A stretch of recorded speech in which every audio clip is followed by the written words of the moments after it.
Good evening and welcome to my channel Shoaib Nazir vlogs. तो जी start करते हैं, कंटिन्यू करते हैं अपने लेक्चर को, Gauss's law and it's applications. Last lecture में हमने स्टडी किया था गॉसेस लॉ के बारे में और उसकी फर्स्ट एप्लीकेशन को स्टडी किया था।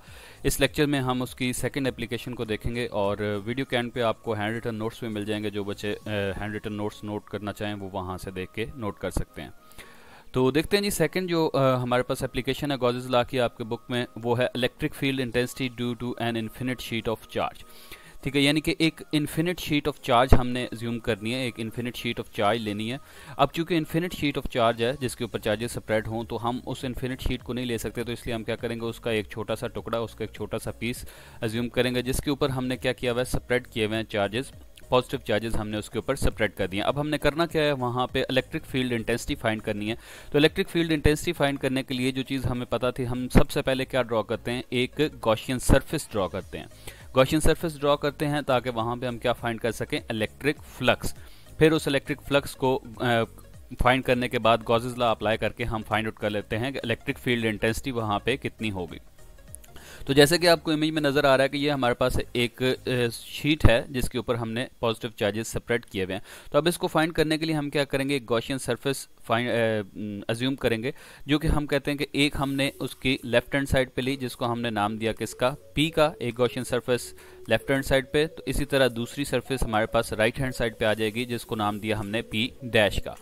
अब चूंकि ये दोनों साइडों पे हमने गॉसियन सरफेसेस की ले सकते हैं, तो क्या करेंगे, इन दोनों को हम अगर मिलाते हैं आपस में, तो हमारे पास जो शेप आ जाती है वो कौन सी आ जाती है, सिलेंड्रिकल शेप आ जाती है।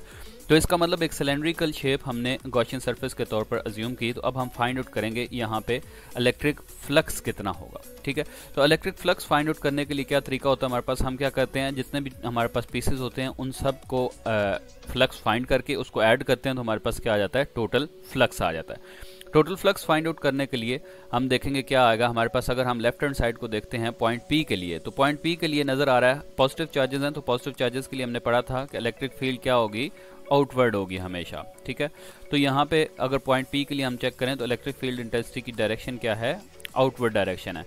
और इसके एरिया की डायरेक्शन, क्योंकि एरिया भी इसका क्या है, आउटवर्ड है, तो इन दोनों की डायरेक्शन आपस में क्या आ जाएगी, पैरेलल आ जाएगी। ठीक है, पैरेलल मतलब यहाँ पे आंसर क्या आएगा, थीटा क्या आएगा, 0 आएगा।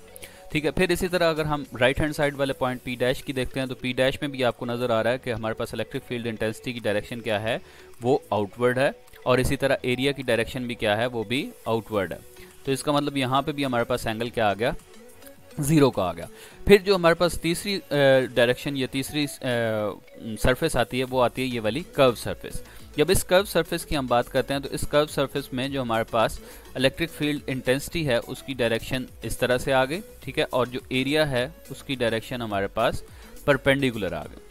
इसका मतलब एरिया और इलेक्ट्रिक फील्ड इंटेंसिटी की जो हमारे पास वैल्यू है, वो उसमें कितना एंगल बन रहा है, 90 डिग्रीज का बन रहा है। ठीक है, अब 90 डिग्रीज का बन रहा है, तो हमारे पास तीन सरफेसेस का फ्लक्स है, उसको ऐड करेंगे तो हमारे पास टोटल फ्लक्स आ जाएगा। Electric flux is equal to φ1 + φ2 + φ3।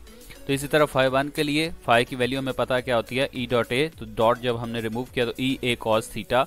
इसी तरह पहले के लिए cos 0 आएगा, दूसरे के लिए cos 0, दूसरी राइट हैंड साइड के लिए भी। और फिर जो हमारे पास कर्व सरफेस है उसके लिए एंगल कितना आ जाता है हमारे पास, 90 डिग्रीज का आ जाता है।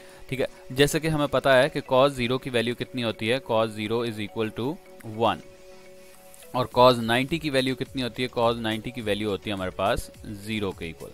तो वैल्यूज हमने पुट की तो हमारे पास आंसर क्या आ गया, यहाँ से E a और E a, यहाँ से 0 मल्टीप्लाई हुआ तो आंसर क्या हो जाएगा, सारे का सारा आंसर 0 हो जाएगा। तो इसका मतलब E a + E हमारे पास इलेक्ट्रिक फ्लक्स जो है गॉसियन सरफेस का, वो कितना आ गया, 2E a। इसको हमने इक्वेशन 1 का नाम दे दिया। ठीक है, अब हम क्या करते हैं, हम इसके ऊपर अपने गॉसेस लॉ अप्लाई करते हैं, ताकि हमने फाइंड आउट क्या करना था, electric field intensity find out करनी है due to infinite sheet of charge. अब हम अप्लाई करेंगे गॉसेस लॉ फाइंड आउट करने के लिए, क्या, इलेक्ट्रिक फील्ड इंटेंसिटी। तो गॉसेस लॉ की इक्वेशन हमें पता है क्या होती है, flux phi is equal to total charge enclose divided by epsilon naught, Q over epsilon naught. अब टोटल चार्ज इस सरफेस पे कितना होगा, जो कि हमने गॉसियन सरफेस अज्यूम की थी, उसके ऊपर टोटल चार्ज कितना होगा, तो उसको फाइंड आउट करने के लिए हम एक टर्म यूज करेंगे जिसको हम कहते हैं सरफेस चार्ज डेंसिटी। यानी कि वो इक्वल, उसको हम रिप्रेजेंट कर देते हैं सिग्मा से। सरफेस चार्ज डेंसिटी यानी कि किस एक सरफेस, जो सर्टेन सरफेस आपने अज्यूम की हुई है, उसके ऊपर कितना चार्ज मौजूद है। तो sigma is equal to Q over A, total charge spread divided by area, यानी कि जितना एरिया उस सरफेस का होगा उतना वहाँ पे चार्ज मौजूद होगा।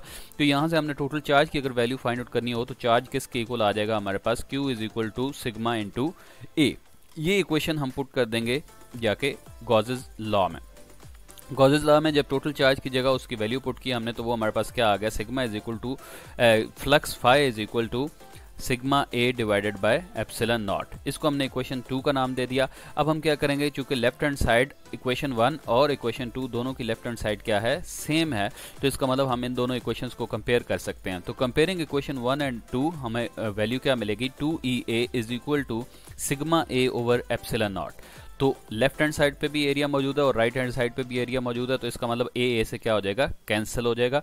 इलेक्ट्रिक फील्ड इंटेंसिटी चूंकि हमने फाइंड करनी है तो 2 को हम इक्वल के दूसरी साइड पे ले जाएंगे, तो हमारे पास जो इक्वेशन बनेगी वो क्या बनेगी, E is equal to sigma over 2 epsilon naught. तो ये हमारे पास electric field intensity find out करने की इक्वेशन आ जाएगी किसी भी इन्फिनिट शीट ऑफ चार्ज में, अगर हमने किसी पॉइंट पे electric field intensity find out करनी हो तो। फिर अगर हमने इसको वेक्टर फॉर्म लेनी है तो हम क्या करेंगे, इस इक्वेशन के साथ एक यूनिट वेक्टर ड्रॉ कर देंगे, तो ये हमारे पास वेक्टर फॉर्म आ जाएगी electric field intensity due to an infinite sheet of charge के लिए।